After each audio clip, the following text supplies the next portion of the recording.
Ladies and gentlemen, please take your seats.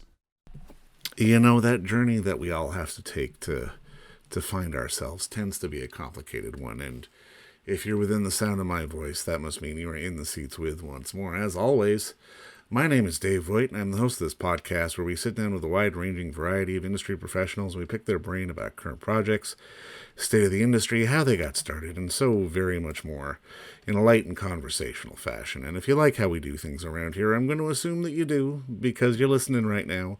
You can subscribe to the podcast. Give us that old subscribe, the 5-star rating, a like, whatever it takes. And you can find us basically on any of your podcast services. We're on Apple, Spotify, Amazon, Google. It's all good. And plus, we archive every single one of our episodes over at our In the Seats YouTube channel. So if you can give us a like and subscribe there as well, we would absolutely appreciate it. Also, don't hesitate to check us out on social media. Obviously, we're at In the Seats. We're at Facebook, we're at Twitter, and we're on Instagram for all sorts of fun updates. And finally, and I do dare say most importantly, please pay us a visit over at In the Seats, intheseats.ca, for all the latest and greatest from the world of film, television, film festivals, basically the moving image at large. Because if we love to write about it and talk about it, we love it when you come by and read about it and listen about it. So please pay us a visit. On this episode, we got a good one. We're talking a little bit of Canadian film. It is in theaters now. It's called Quickening, and it's the story of a young Pakistani-born woman who navigates her sort of own coming-of-age story while adapting to being a newcomer in Canada and sort of walking that line between being in two cultures and being in no culture at the same time, and just sort of the dynamics and the struggles that lie therein when you're coming to a completely new country and trying to fit in and trying to adapt. And it's an incredibly well-made film, and we had the distinct pleasure of talking with the film's writer-director, Haya Waseem, about sort of the origins of the film. It was a very personal one for her, and just casting and just making the film and just sort of the ideas behind it all. And we had a good talk. I mean, I liked it. But to definitely check out Quickening, which is available in select theaters across Canada, and I know it is coming to video on demand later in the summer, I do believe. But first, enjoy our talk with Haya, because between you and me, it's a pretty good one. But first off, Haya, thank you so much for the time today. I really appreciate this. Thank you. Thanks for having me. I'm looking forward to this. No, congratulations on the movie. I think you really made a beautiful piece of work. But I guess my first question is, walk me through the origin of the story on your end. Yeah, well, this is my first feature, so I wanted to write something personal. And really, I was reflecting on my, my teenage, going to my 20s, and growing up in Canada, but coming from a Pakistani family. Right. I kind of had this moment of wondering, what is my identity? Where do I belong? And kind of feeling split between two cultures, not really quite fitting into my Canadian community, not really quite fitting in with my Pakistani community. And so I really wanted to explore a character that's kind of in that crack in the middle. And so the story really began from there. Well, I love it. And I think you did a great job with that. I think there's something that really stood out for me with this is that you made it feel big. Some of the shots you chose, like from underneath and overhead, it had a very sort of big scale and scope. Like for you, when you were designing this sort of visually, like how important was it for you to sort of, I guess, make our protagonist in a world that she felt small? I guess that might be the best way to look at it. Yeah, that's a great observation. I really find the tools of cinema to influence my form of expression. And I feel Sheila's character also has this creative life to her where she finds some form of expression in some way, but really outside of that space in her Pakistani community or in her with her Canadian peers, she does feel isolated. And in our approach, in our design with our cinematographer, Chris Liu, we also kind of established that kind of visual language where we're either really, really close up with Sheila, to try and get hints from her expression how she might be feeling, or we're really far and we're observing her in an environment and really creating distance between the viewer and our character, because for me that somehow communicated how she feels in that moment, kind of an observer, kind of an outsider, even though she's in the middle of everything. So scale and scope and visual language became a form of companion to the character for me. So yeah, it was all part of the intention. Well, I mean, it was a beautiful thing, and it really, parallels well with some fantastic performances. And I mean, when you're casting for something like this, I imagine you have to go out into the community to find people. But talk to me about finding your Sheila, because I mean, I thought she did a fantastic job. Thank you. Yeah, it was definitely reaching out into the community. We knew we had to really do a lot of hard work trying to reach people and convince, people in the community. The funny thing is that people want to act, people want to be involved in creative endeavors. It's just maybe they haven't had the opportunity to, or thought that it was possible. So I felt really excited to go into the community and find not only Sheila but all the characters that fill the film. But Sheila, especially Aruj Azim, who plays Sheila, is a family friend. I met her when she was about 8 years old, and then we lost touch. And her father is really good friends with my father. And I knew that Asher Azim, who plays her real father in the film, and Bushra Azim plays her real mother in the film, I'd called them to convince them to to audition for the parents' roles. And I realized when I was on the call with Asher that Bushra was also on that call and Aruj was also on that call. And so when they heard the story and Aruj was like, I really relate to this, and I'm at a similar age to this character, and I hadn't spoken to her since she was 8. So it really, as soon as they related to the story and responded to it, I thought they were the perfect fit for the roles. For sure. And I mean, what I think I really resonated with me on this film is that it's everyone who, like, and I mean, this is so universal. People want to put up the image of being happy. They don't know how to actually do it, but they just want to put up the image of it. Yeah. How important was it for you to sort of dive into that idea of, the real happiness isn't always the prettiest thing in the world, but it's a hell of a lot better than sort of that faux portrayal that we're too used to in society these days. Yeah. I mean, it's survival, right? It's there's these families that have uprooted themselves from their homeland and come and set up a new life in a new place. And, if you're not happy and you're not doing well, then what was it for? Yeah. And that can get challenging, especially as a family unit. And I think the beauty is if you can work through the challenges that come with that, underneath the surface of portraying happiness, maybe you can discover things and come together and find a version, an imperfect version even, of what happiness is. So it's a journey for sure. But I think ultimately it's a very human thing. You want to make sure that your family is doing okay and that everyone is, quote unquote happy. But maybe there's just a long way to actually do the work to convince or to confirm that we are happy. No, for sure. And I mean, it's one of those things that, while it's obviously a culturally specific story, the theme is universal. And I mean, you've played festivals, it's been around, audiences have seen it. How has the feedback been on this story? Because I mean, I loved it just because it's being very honest with being unhappy. Mm-hmm. It's not necessarily depressing, but it's just being honest about it, which is really quite refreshing. Yeah, I mean, that's really nice to hear. That's the thing. I think it is a universal story.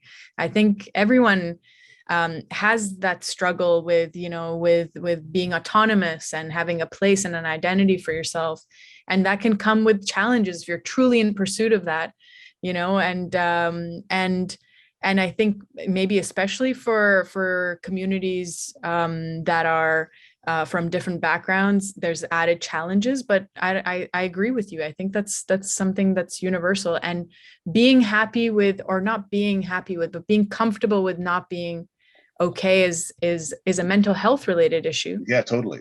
And I think everyone struggles with that. And I think I'm lucky that I was able to be encouraged in the Canadian community to address things that were on my mind. And I wish that the same effect ripples through any and every community, so that they feel comfortable enough to share when they don't feel perfectly happy, or what might be there on their mind, and also how to take care of each other and support each other and show love. Why do you think that's something that we lose just from a storytelling standpoint? Because I mean, just from the sake of just the pure humanity of it, I mean, there's something so complex about having the strength to say, it's okay to not be okay. Mm-hmm. And that's, it doesn't really it never really translates into storytelling. And I'm kind of curious from your perspective, why do we not get that sort of, just that pure statement of it's okay to not be okay? Mm-hmm. I mean, I don't know. Maybe it's because of the immediacy of wanting to be okay and not wanting to confront the work that needs to take place to come out the other end. Yeah. For me, the movies were a catharsis. So if I wasn't feeling a particularly positive mood, I would tend to go towards movies that were a little bit more challenging, because seeing a character overcome certain obstacles and come out the other end and hopefully survive is so encouraging in a way. I mean, it drains that pressure that might be inside, and allows for there to be space past that point. So I'm also not sure why we hesitate to say it's okay to not be okay, because for me, that's like such a relief. It gives me the sense that there's something to move towards, rather to be fixated on masking what is happening right now. In the film, you have a lot of moments where you're using not just like sort of use of space without any dialogue and just having characters there, but there's a lot of musical flourishes. And I mean, it sort of adds to the bigger feel of it. How important was it for you, not just only to sort of have moments where you're trying to have a musical flourish, just sort of create emotion and get behind the character, but also allow the character to sit in silence sometimes? Mm-hmm. Yeah, I mean, I think words are a brilliant tool. I mean, that's how we communicate. But I also feel sometimes a lack of being able to communicate because of the limitations of words. And I speak several languages. Even in the film, we have a mix of Urdu and English, and even with multiple languages, I feel there's a lack of vocabulary and words to be able to express how I feel certain times. And I think Sheila, again, because she's split between cultures, she speaks multiple languages, yet she has difficulty expressing how she's feeling. And like I said, the cinematography is a companion to Sheila, and so is the sound design and the music. So anywhere where there was a lack of words, I thought that the music could be a companion to Sheila and how she might be feeling, whether to support her or whether to express even a fragment of how she might be feeling in a certain moment. So it became very important, wherever words felt like they weren't enough, that we gave space to music and sound and time, and really afforded that space for the character. No, I mean, I'm curious because, I mean, obviously it's done its festival run and some people have seen it, but now it's getting out there more and more. Are you okay with it sort of being out there? Because this, to me, I mean, like you said, this is a first feature, but it feels like one that might be hard to let go of as a sort of creator and a storyteller. Yeah, I'm definitely in the middle of that process of, it's getting out there, it's opening theatrically. But I will say the most exciting phase feels like it is right now, opening theatrically. It feels like anyone and everyone can stumble upon the film. Anyone's welcome to come and watch the film. People who were a part of it, people who heard about it, people who know nothing about it. I feel like that's the most direct, way for me to relate to an audience. And that's the stage that I'm at right now. Maybe as I start hearing feedback from people, I'll enter another phase of how I feel about the film being out there. But I'm very proud of everyone that came together to make the film.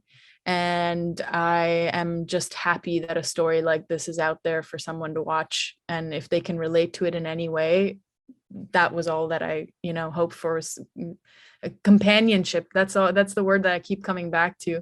If someone watches the film and relates to it, I feel like I will connect with them, even if I never get to hear from them. Well, I mean, it's such an engaging story, and I mean, and definitely one that feels like it'll envelop you if you watch it on the big screen, sort of in a dark room in a full house. It's definitely that kind of film that can get people talking long after they leave the theater, like, at least from my perspective. I mean, it's a beautiful piece of work. And I mean, I'm kind of curious, were those the kind of movies that influenced you in the earlier days? Like the ones that obviously had these very well-defined characters and story, but had a very sort of well-defined visual style at the same time? Yeah, absolutely. I mean, I grew up on Bollywood. So like, it was like fun and magic and For music and sure. Yeah. Yeah. all the emotions. And that's great for an escape and that's great for dreaming. But when I started watching movies that, were a bit more reserved and drew me in and didn't necessarily entertain me at every moment, but asked for my attention. And then before I know it, if I'm captivated, I'm feeling things and I'm opening up parts of myself that I didn't expect to have, rise to the surface watching a movie. That was very powerful. I'm definitely like a huge, I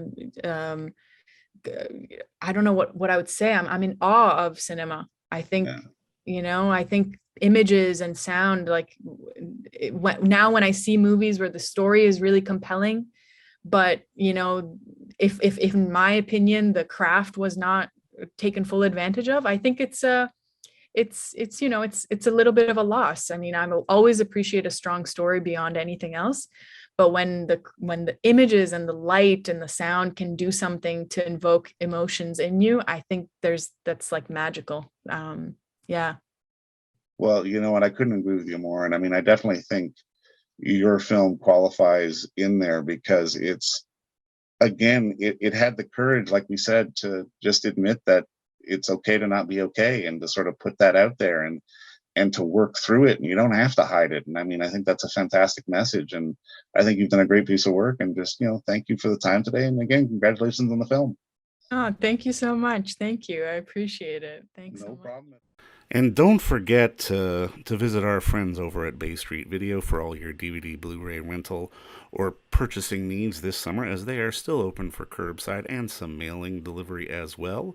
Over at 1172 Bay Street, Toronto, Ontario, Canada, you can give them a call at 416-964-9088. That's 416-964-9088.